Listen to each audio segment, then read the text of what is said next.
किसी भी बिजनेस में क्या होता है, नेट प्रॉफिट हो या नेट लॉस हो, ये नहीं हो सकता है कोई हम लोग बिजनेस करेंगे तो ना तो प्रॉफिट होगा ना तो लॉस होगा।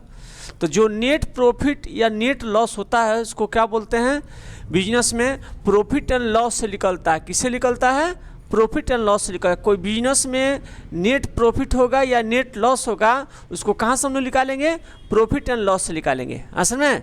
तो जैसे कोई मान के चलिए कि अभी तक यहाँ पर एक एग्जाम्पल बता रहे हैं, पर तब इसको समझाएंगे। तो हमने 500 का हमने चेयर खरीदा, समझिएगा इसको ध्यान से। असल में लाने में हमको ट्रेन का खर्च कितना लगा, 100 रुपया। हो सकता है कि इसमें कुली भी खर्च लगा हो, कुली खर्च 50 रुपया। टोटल कितना हो गया, इसका टोटल 650 रुपया, टोटल 650 रुपया। इसको सेल्स कितना किया हमने, तो सेल्स किए 700 में, असल में 700 में कितना में हम किए, इसको 700 में इसको सेल किए।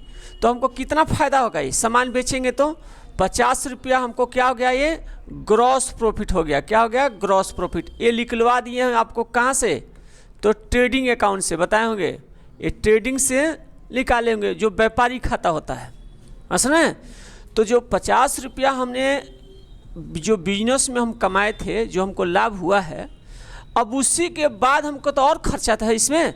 ये 50 रुपया हमारे पास आ गया, 50 में हमको क्या, ये फायदा कहाँ से आया, तो ये ग्रॉस प्रॉफिट, मतलब हम वस्तु बेचे हैं उस पर, मान के चलिए कि वस्तु हमने बेचा, गुड्स बेचे हैं, उस पर हमको फ़ायदा हो गया इतना, ये फ़ायदा हो गया, मतलब प्रॉफिट हो गया। ये समझ में आ रहा है, क्या हो गया, प्रॉफिट हो गया। अब उसके बाद हम रेंट भी देंगे, रेंट हो सकता है कि 10 रुपया रेंट देते होंगे असल में, तो कितना हो जाएगा, ये 40 रुपया घटकर। हो सकता है कि हम किसी को रखे होंगे तो सैलरी देते होंगे, मान चलिए कि 15 रुपया, तो 15 रुपया और घटाएंगे, कितना हो गया, 35। अब इसके बाद 25, इसका मतलब कि अब और खर्चा का तो और हो सकता है कि हमारे यहाँ वाटर आता होगा 5 रुपया को भी, मान के चलिए वाटर पानी। ये किसके लिए, कंपनी के लिए नहीं, ये हम लोग पीने के लिए, दुकान के लिए। कंपनी के लिए तो होगा तो डायरेक्ट लिखिएगा उसको, ये हम लोग के लिए अपना पर्सनल ही खर्चा है असल में। तो इसको कितना हो गया, 20 रुपया। तो 20 रुपया अब जाकर इसको बोलते हैं हम लोग नेट प्रॉफिट। क्या बोलेंगे इसको हम, नेट प्रॉफिट इसको बोलेंगे। क्या बोलेंगे, नेट प्रॉफिट। लेकिन जो रेंट दिए, सैलरी दिए, ये कहाँ लिखेंगे, ये सब हम लोग लिखेंगे प्रॉफिट एंड लॉस अकाउंट में। आगे समझ में, कहाँ लिखना है, प्रॉफिट एंड लॉस अकाउंट में। लेकिन वही हम कहेंगे कि वेजेज हो गया, चाहे परचेज हो गया, सेल्स हो गया, ये सब कहाँ लिखेंगे, तो प्रॉफिट एंड ट्रेडिंग अकाउंट में। वो ट्रेडिंग का काम अलग है, अब प्रॉफिट एंड लॉस का अकाउंट अलग है। इसका मतलब कि जो सामान हम बेचे हैं उसके बाद फायदा होगा, अब उसमें और आपका एक्सपेंस होगा ही, तो वो हम कहाँ लिखेंगे, प्रॉफिट एंड लॉस अकाउंट में लिखते हैं। आगे समझ में, अब उसके बाद हम जोड़ घटाव करेंगे, अब फायदा होगा कि घाटा होगा उसके बाद में बात है। अच्छा मान के चलिए कि हम बिजनेस किए हैं, अब 500 रुपया हमने क्या किया, 50 रुपये फायदा हो गया, मान के चलिए। इसको समझिए, the profit and loss account is one of the financial statement. Profit and loss account क्या है, एक फाइनेंशियल स्टेटमेंट है। क्या है, फाइनेंशियल स्टेटमेंट है। It show the net result. Net result का मतलब क्या होता है, फायदा या घाटा ऑफ द बिजनेस। बिजनेस में क्या होगा, ना तो फायदा होगा ना तो घाटा होगा। नेट, इसको खाली देखिए, इसका हिंदी होता है फायदा। कहिए कि सर ट्रेडिंगों में तो बताया है फायदा हो रहा है, लेकिन ट्रेडिंग में क्या है, वो व्यापारी खाता, उसको बोलते हैं सकल लाभ। ग्रॉस प्रॉफिट का या ग्रॉस लॉस का होता है सकल लाभ और सकल हानि। इसको होता है नेट प्रॉफिट निकलेगा, यहाँ से क्या निकलेगा, नेट प्रॉफिट। तो अभी हमने क्या किया, क्वेश्चन आपके ऊपर हम रखे यहाँ पर कि ये रेंट हो गया और सैलरी हो गया, ये सब किस में आएगा, ये प्रॉफिट एंड लॉस में से निकलेगा। कहाँ से निकलेगा, ये अमाउंट जो 20 रुपये निकाले थे, ये कहाँ से निकलेगा, तो प्रॉफिट एंड लॉस निकलेगा। अब 50 रुपया कहाँ से निकला है, तो ट्रेडिंग से निकला है। कहाँ से, ट्रेडिंग से निकला। आगे समझ में, तो ट्रेडिंग का आप वीडियो पहले देखिएगा, तब इसके बाद ये देखिएगा तो ज़्यादा समझ में आएगा। असल में देखिए, इसमें हम लोग का क्या पहले लिखना है, ये प्रॉफिट एंड लॉस का क्या है, ये फॉर्मेट है। प्रॉफिट एंड लॉस का ये फॉर्मेट है, याद रखिएगा। प्रॉफिट एंड लॉस का क्या है, फॉर्मेट है। इसमें DR, इसको CR इधर लिखेंगे, इसके पार्टिकुलर अमाउंट आगे समझ में लिख ले। अब वही फॉर्मेट रहेगा जो ट्रेडिंग का फॉर्मेट है, अलग नहीं है। जो ट्रेडिंग का वही प्रॉफिट एंड लॉस का भी फॉर्मेट रहता है असल में। अब इसमें क्या लिखेंगे समझिए, जितना इनडायरेक्ट, देखिए इसको एक शॉर्ट फॉर्म में आपको बता रहे हैं इसका रूल। इनडायरेक्ट जो इनडायरेक्ट जितना खर्च होगा सब इसमें लिखेंगे। एक्सपेंस समझ में आ रहा है, जितना इनडायरेक्ट एक्सपेंस होगा इधर लिखेंगे, और जितना इसमें इनकम होगा, इनडायरेक्ट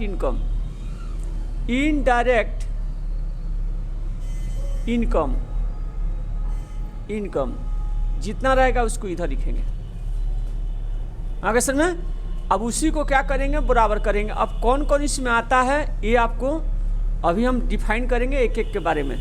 जैसे इसको बना लीजिएगा, इसे शॉर्ट फॉर्म में याद रखना है। इसको इनडायरेक्ट एक्सपेंस इधर लिखना है और इनडायरेक्ट इनकम इस साइड लिखेंगे, यही इसका रूल है। आगे समझ में। इसका मतलब कि टू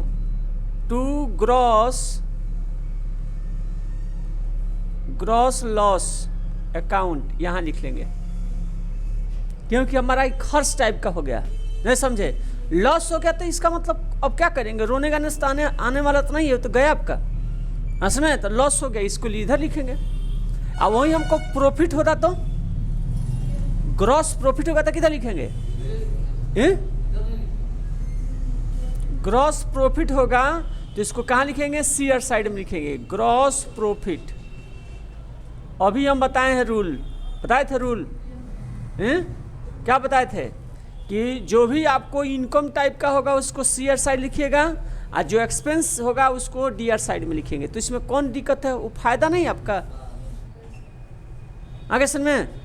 दूसरा इसमें बताइए तो सैलरी किधर लिखिएगा,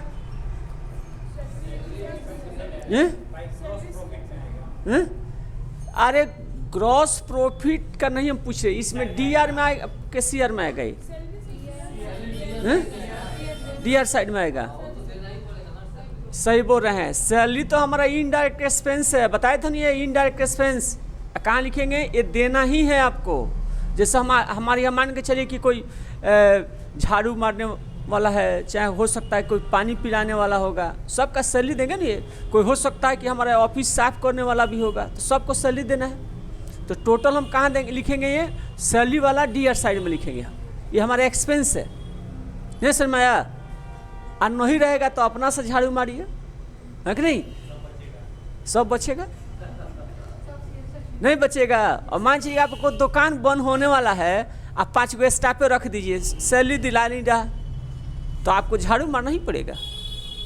बचाना होगा तो झाड़ू मारना ही पड़ेगा। और लोग देखिएगा, जो जितना ही मार्केट में दुकान देखिएगा, पहले आके साफ करते हैं लोग। कोई नहीं साफ करेंगे तो रखेंगे तो उसका चार्ज देंगे, आपका खर्चा हो, नहीं समझ में आया। अब आपका मान के चलिए कि इनकम के हिसाब से आपको खर्च तो करना है। इनकम रहबे नहीं करेगा, खर्च करिएगा तो फिर आपको तो सब खत्म बिजनेस, है कि नहीं। अब वही हो गया कि सर आएंगे किससे, एरोप्लेन से पढ़ाने के लिए ना जी, ने? इसका मतलब कि खर्च कहाँ से करेंगे, फीस तो इतना ही, आएंगे तो खेते बेच कर आएंगे सर, तबे ना आएंगे जी। एक दिन का कम से कम 30-40 लाख रुपया लगेगा, नहीं समझे ना। तो इनकम और मान चलिए पूरे इंडिया के लोग हमको पढ़ाते होंगे, तब तो हमको आ ही सकते हैं। मान लीजिए रोज हमको 1 करोड़ रुपया आता हो तो कोई टेंशन नहीं है, तब तो आ ही सकते हैं हमने। आगे समझ में, आगे समझ में नहीं आया। इसके इनकम के हिसाब से आपको एक्सपेंस भी करना है। आगे समझ में, रिकॉर्ड कर दिए हैं कि सुन लीजिएगा एक बार। रेंट किसका है, रेंट ये भी आपको देना ही पड़ेगा, नहीं आएगा, क्योंकि ये भी हमारा इनडायरेक्ट है। अपने लिए हम सेंटर रखते हैं एक जगह की, लोग आएगा तो यहाँ सेंटर पर आएगा ये, तो रेंट हमारा इनडायरेक्ट एक्सपेंस होगा। अच्छा, कंपनी रेंट रहता था किधर लिखते हैं? हाँ, कंपनी रेंट एगो होता है, चाहे factory rent, factory rent trading में रहेगा। अब नहीं जानिएगा तो फिर आपको दिमागवा नहीं, ये कोई नहीं अब सिखा सकता आपको, तो देना पड़ेगा। तो कहाँ लिखेंगे? वो कंपनी का ट्रेडिंग में जाएगा। हाँ, वो आपको ट्रेडिंग में जाके वो व्यापारिक से रिलेटेड है, नहीं समझे? हम लोग अपना एक को समझे कि कोई दुकान के लिए हम बना रहे हैं, नहीं समझे? दोनों में फर्क समझ में रहा है। अब ये हम रेंट दे रहे हैं, हो सकता है ऑफिस से हमारा रेंट देंगे तो हमारा इनडायरेक्ट एक्सपेंस है ये, लेकिन हम लोग क्या करेंगे? फैक्ट्री रेंट होगा तो ये हमारा डायरेक्ट में, क्योंकि उसमें सामान तैयार होता होगा, वो हमारा डायरेक्ट में आएगा। वो यही सब फर्क समझना आपको। इसके बाद है इंश्योरेंस प्रीमियम। क्या होगा जी? Fire insurance premium. Two fire insurance premium क्या होता है जी? इंश्योरेंस प्रीमियम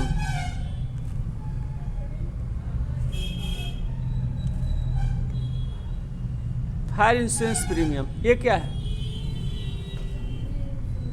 नहीं मालूम है।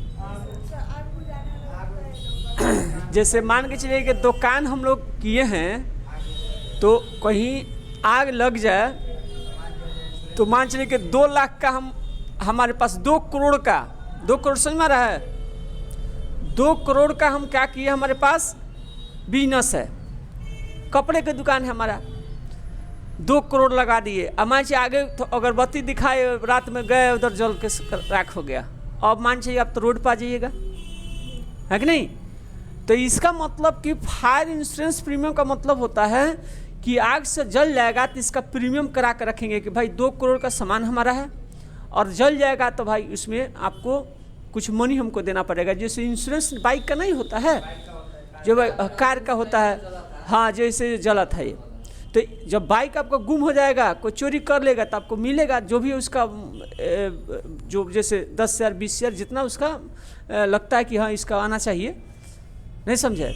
जैसे मान चलिए कि उसका देखा जाता है कि इसका वैल्यू कितना है मार्केट में, उसके हिसाब से दाम लगे। अब यानी कि नया बाइक खरीदे 6 माह चला लिए आज चोरी हो गया फिर नया मिल जाएगा, ऐसे हो गया तो हम तो रोज़ चोरी अपन हटा देते, नहीं हटा देते, तो ऐसे नहीं होता है। वो आपको वैल्यू देखा जाता है कि क्या उसका वैल्यू मार्केट में भी है, वो इंश्योरेंसों पर लिखा रहता है आगे समझ में कि कितना का दाम में रहेगा। तो फायर इंश्योरेंस प्रीमियम क्या होगा कि जब आग से जलेगा तो कंपनी क्या करेगा? वो आपको पेड करेगा। वो असल में जितना उसका लगता है कि 2 करोड़ का आप सामान है तो 2 करोड़ नहीं देगा, एक जो भी 1 करोड़ 1.5 करोड़ रहेगा उसका टारगेट रहता है कि कितना हमको देना है, लेकिन कुछ तो आपको बेनिफिट तो मिलेगा। लेकिन नहीं जला तो घाटा ही। कम से कम 2 करोड़ का कराइएगा ना तो सालाना 50,000 से कम आपको पेड नहीं करने, उससे ज़्यादा ही देना पड़ेगा आपको। और नहीं जला तो 50,000 हर एक माह। जैसे बाइकों का हम लोग इंश्योरेंस कराते हैं, जा रहा, अरे चोरी होगा तब किन बात है, लेकिन ऐसे तो हमारा जा ही रहा है हर एक साल। हाँ, अब मान जाए हमारा पैसा लेकर किसी को बुलाया, उसको दे दिया, उसको वही एक मैनेज करता, मैनेज वाला है वो। कोई जरूरी है कि सब किसी का भूलेबे करता है। हाँ, उतना इंडिया भर में है तो कहीं एगो बाइक ये हो गया तो ये कर लेगा उसका आगे समझ। ये आपको ये नहीं है कि इसमें आपको जैसे कंपनी का अपना अपना ये तर रिवेन्यू के हिसाब से रखता है वो सब। चलिए और कोई, चलिए रिकॉर्ड कर रहे हैं इसको। रिपेयर में क्या होगा जी? रिपेयर में क्या होगा? रिपेयर हमारा क्या है? जैसे मान लीजिए कंप्यूटर हमारा है तो कंप्यूटर खराब हो गया तो एक और टेंशन, वो तो हमारा घर से लगेगा, नहीं लगेगा, तो इसका मतलब कि ये एक्सपेंस हो रहा है तो इसको डीआर में तो लिखना पड़ेगा, नहीं समझे आगे समझे। ये तो हमको मान इसी से चल रहा है, जैसे फैने हो गया चाहे और कुछ हो गया खराब हो गया है कि नहीं, कोई उससे जैसे हम फ्रिज का दवा का दुकान है, फ्रिज एक हमारा ख़राब हो गया, बनवाएंगे तो मेंटेनेंस लगेगा ना, ये रिपेयर कराने में, तो उसका खर्चा आपको देना पड़ेगा। ये आपका इनडायरेक्ट एक्सपेंस हो गया। असल में एडवर्टाइजमेंट किस में आएगा जी? एडवर्टाइजमेंट किस में आएगा? हाँ, खुद का खर्च है। जैसे आप पेप्सी चाहे कोई पीते होंगे, कितना पेप्सी का दाम है जी अभी? बोतल वाला जो शीशी वाला कितना है? 45 रुपये नहीं मिलता, 20 रुपये का मिलता होगा। छोटा वाला नहीं है ना? अरे 20 रुपये, 10-20 जो भी मिलता होगा जो अरे नहीं है, ढक्कनवा सब खोलता है, ये सब 20 रुपये में दाम होगा, 20 रुपये 18 रुपये दाम है उसका। तो क्या 20 रुपया में इसका दाम है तो 20 रुपये को लागत लगा होगा? अल्कोहल रहता है उसमें, कोई परसेंट रहता है, ज़्यादा नहीं, बहुत थोड़ा बहुत रहता है, हाँ कुछ रहता है। लेकिन वो देखा जाए तो उसको पूरा बनाने में बोतल तो टोटल, और देखा जाए तो उसको ज़्यादा से ज़्यादा 5 रुपया खर्च होगा या 6 रुपया, इससे ज़्यादा लागत नहीं होगा उस पर। लेकिन हम लोग का मिलता है 20 रुपया में। क्यों? अब ध्वनि प्रचार करेंगे तो उनका कम से कम 9 करोड़ तो उन लोग का टारगेट रहता है, 9 करोड़ 10 करोड़ जो भी रहता है उन लोग का। जैसे विराट कोहली का 9 करोड़ है, इसका कटरीना कैफ का 12 करोड़ है, ये सब इन लोग का ये रहता। लाख में नहीं चलता है, लोग करोड़ में चलता है, असल में। अब वो पैसा किस पर रखाएगा? पेप्सी पर रखाएगा। अब आपको 6 रुपये में दे देगा, जो 12 करोड़ रुपया पहले ही खर्चा कर दिया, तो आपको क्या करेगा वो? उस पर दाम रख देगा वो। अब इसका मतलब कि हम लोग के यहाँ ये कितना आ जाएगा? अब 20 रुपये मार्केट में। अब आज ही हम एसी लगवा दें, पूरा मार्केट में प्रचार करा दें, तो काम इतना ही में पढ़ाएंगे? नहीं, अब हम ज़्यादा आपसे लेंगे, क्योंकि हमारा तो खर्च लग गया मार्केट में। तो इसका मतलब कि एडवर्टाइजमेंट का प्रचार, जो प्रचार होता है एडवर्टाइजमेंट खर्च, इसका मतलब कि प्रॉफिट एंड लॉस के डीआर साइड में जाएगा। किस में जाएगा? डीआर साइड में जाएगा। आगे सुने, कोई दिक्कत किसी को इसमें? अब इसमें एक और देखिए समझिए इसको। टू कैरीज आउटवर्ड का अर्थ क्या होता है जी? टू कैरीज आउटवर्ड का अर्थ क्या होगा? कि जो हमने सामान इसमें क्या करना है? बेचना है और उसको भाड़ा देना है। ऐसे होता नहीं है कि कोई सामान हम बेचेंगे भाड़ा देंगे, समझे? कोई सामान बेचेंगे भाड़ा देंगे तो ऐसा होता नहीं। लेकिन आप कर दिए तो आपका मतलब इनडायरेक्ट एक्सपेंस हो गया वो। जैसे मान के चलिए कि आप गए कहीं सामान खरीदे, आप बोले कि सर हम सामान खरीद लिए, हमको भाड़ा दे दीजिए। ऐसा होता है कहीं? कहीं कि हमको यहाँ से मान लीजिए सामान खरीदे 10 रुपये का, गांव का लगता है कितना? 100 रुपये का भाड़ा। 50 रुपये का सामान खरीदे 100 रुपये दे देंगे आपको, हैं? तो लेकर कोई सामान कोई बेचता है तो भाड़ा तो नहीं देता है। लेकिन बहुत क्या होगा कि देखिएगा गांव देहात की औरत क्या करती है, कहीं जाएगी मार्केट में नहीं तो सामान खरीदेगी, मान के चलिए कि 500-2000 का सामान खरीदेगी। अब उसके बाद क्या करेगी? जो 2000 कहेगी, नहीं 2000 हमको चाहिए दुकान वाला, जब हम बोलबे करेगा वो, अब वो क्या करेगी कि 1800-1900 देकर कपड़वा लेकर भागना स्टार्ट कर देगी। 100 रुपया नहीं देगी वो, कहेगी भाड़ा ले जाना है। चाहे कोई कहेगी होटल में हमको थोड़ा सा चाट पकौड़ी खाना है, हाँ बस काम खत्म उनका। अब तो रोग आके तो लेके भागे, अब तो पीछे पीछे दौड़ेंगे नहीं, है कि नहीं? अब इनका एक्सपेंस हो गया। नहीं समझ में आया? आगे समझ में? अब इसमें आपको अब रोने गाने से मिलने वाला नहीं है आपका, हाँ समझ में? दूसरा देखिए, पैकिंग चार्ज क्या होता है जी? हाँ, पैकिंग चार्ज का मतलब हो गया कि जैसे चीनी हम खरीदे, तो चीनी का आप खरीदे, आप मान चलिए आपके पास किराना स्टोर है, हम बोले कि हमको चीनी दे दीजिए कितना? 10 ग्राम 10 ग्राम 10 ग्राम 10 ग्राम। ग्राम में, ग्राम समझ में आ रहा है? सब ग्राम में हम मांग रहे हैं आपसे चीनी। कितना? माने 1 केजी का मतलब हो कितना हो गया? 10-10 ग्राम मांगेंगे तो 100 कितना हो जाएगा जी 1 केजी में? 100 गो। तो इतना आपको मांगेंगे। तो चीनी का रेट कितना है जी? 1 किलो चीनी का दाम 40 रुपया इसका रेट है, 1 केजी का दाम। हमसे कितना मोनी मांगिएगा बताइए? 40 को मांगिएगा। आई 100 को पॉलीथिनवा का घरवा से पैड करिएगा, गए आपका काम खत्म। अब इसका मतलब 40 को चीनी का लगा और 40 रुपये और आपको पैकिंगवा का चार्ज लग गया। हमसे 80 रुपया मांगिएगा कि 1 किलो चीनी, हम कहेंगे कि देखिए भाई 1 किलो चीनी का 80 रुपये मांग रहे हैं, कहेगा कि भाई कैसे कौ रुपया चीनी है, तो 40 रुपया। तो कहेगा पैकिंगवा 100 गो तो पैकिंगे करा दिए 10-10 ग्राम का, तो पैकिंगवा का चार्ज आपको घर से गया, तो इसका मतलब कि ये हमारा एक्सपेंस हो गया ये आपको। लेकिन वहीं कहीं कहीं देखिएगा पैकिंग का चार्ज आपसे लेगा, मार्ट ऑटो में जाइएगा ना, एगो पोलोथीन का पैसा आपसे 2 रुपया ले लेगा, नहीं समझे? अब आ गया ये इनडायरेक्ट एक्सपेंस हो गया। नहीं विश्वास है तो क्या करिएगा, 2 गो किराना स्टोर है, एगो किराना स्टोर में चीनी खरीदिएगा, दूसरे से पोलोथीन मांगिएगा, पता चल जाएगा आपको। दे देता है। तो जाकर बगल में जाए ना, साइकिलिया लगा के देखिए, हम यहाँ देखिए साइकिल लगा के देखिएगा, किराना स्टोर होगा ना आपके यहाँ सामने, उनके यहाँ सामने साइकिल लगा दीजिए, इनके यहाँ के चीनी खरीदिए, साइकिल ढिमला देगा। नहीं वह से हमारे यहाँ साइकिल लगा रहा है, उनके यहाँ चीनी खरीद रहा है जी। नहीं समझे? इसका मतलब नहीं देगा, वो पैकिंग चार्ज आपको एक्सपेंस हो गया वो। आगे समझ में? अब नहीं समझे ये पैकिंग चार्ज क्या होता है? इसका मतलब कि आपका एक्सपेंस है ये। कोई दिक्कत इसमें? अब यहीं तक रहने देते हैं, टाइम हो गया है क्या जी?